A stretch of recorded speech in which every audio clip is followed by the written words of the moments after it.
We are here to conquer this world. It is not just sleeping India, it is resurgent India. It is surging India. We have to prove the world we are resurgent. உங்களுக்கு தெரியுமா, உலகத்துல 7 நாடுகள்ல தான் நவீன போர் விமானங்கள் இருக்கு. 7 நாடுகள் தான். உலகத்துல 193 நாடுகள் இருக்கு. 193 நாடுகள்ல உலகத்தின் நவீன யுத்தம் செய்கிற நவீன போர் விமானங்கள் 7 நாட்டுல தான் இருக்கு. அந்த 7இல் ஒன்றாக இந்தியா இருக்கிறது என்பது நமக்கு தெரியுமா?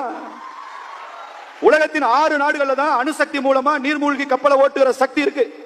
நீர்மூழ்கி சப்மரைன், அதை நியூக்ளியர் பவர் மூலமா இயக்குற நாடுகள் உலகத்திலே 6 நாடுகள் தான். அந்த 6 நாடுகள் பட்டியல இந்தியா இருக்கிறது என்று நமக்கு தெரியுமா?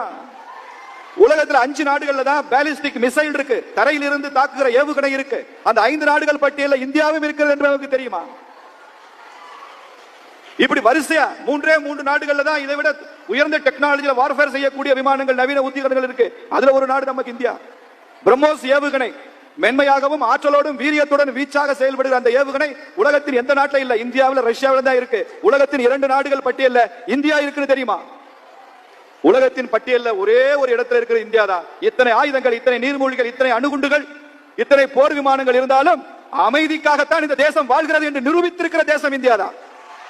அந்த பட்டியல்ல அமெரிக்கா, ரஷ்யா, சீனா எந்த பிரதேசியும் பக்கத்துல வர முடியாது, எந்த திருட்டு பயிலும் பக்கத்துல வர முடியாது.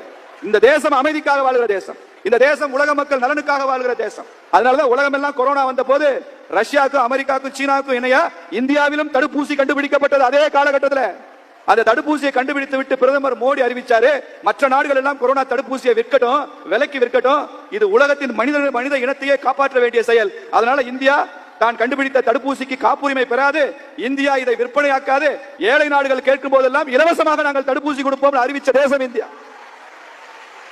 அதனாலதான் அன்னி பெசன்ட் அம்மையார் சொன்னாங்க, ஒரு தடவை சொன்னாங்க, if India lives who will die? India வாழ்ந்தால் உலகத்துல யார் சாவாங்க? எல்லா நாடும். அடுத்த கேள்வி கேட்டாங்க அந்த அம்மா, if India dies who will live அப்படின்னு கேட்டாங்க. நான் இந்தியா வாழ்ந்தால் உலகம் வாழும், இந்தியா இல்லை என்றால் உலகத்திற்கே பெரிய ஆபத்து என்பதை 100 ஆண்டுகளுக்கு முன்னாலே சொல்லி சென்றிருக்கிறாங்களே. அப்படிதான் வாழ்ந்துட்டு இருக்கோம். அப்படிதான் வாழ்ந்துட்டு இருக்கோம். சும்மா இந்த ட்ரம்ப் சொன்னாரு 50% வரி போட்டாரு, இறக்குமதி இந்தியா பாதிக்கும், அது பாதிக்கும், ஒரு மண்ணும் பாதிக்கல.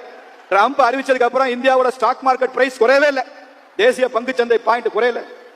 ட்ரம்ப் அறிவிச்சதுக்கு அப்புறம் அந்நிய செலாவணி குறையவே இல்லை. ட்ரம்ப் அறிவிச்சதுக்கு அப்புறம் டாலருக்கு எதிரான இந்திய ரூபாயின் மதிப்பு குறையவே இல்லை. ட்ரம்போட வேல்யூ குறைஞ்சிருச்சு. இதனால் உலகத்துல என்ன நினைச்சா, இந்தியாவில தான் அரசியல்ல கிறுக்கங்க நிறைய இருக்காங்க அப்படின்னு நினைச்சாங்க. இப்போ ஒரு விஷயம் நிரூபணமாச்சு, எந்த கிறுக்கனுக்கும் சற்றும் குறையாத கிறுக்கன் ட்ரம்ப். அவன் உலகத்தின் தலை சிறந்த கிறுக்கன் முடிவு பண்ணிருக்கிறான்.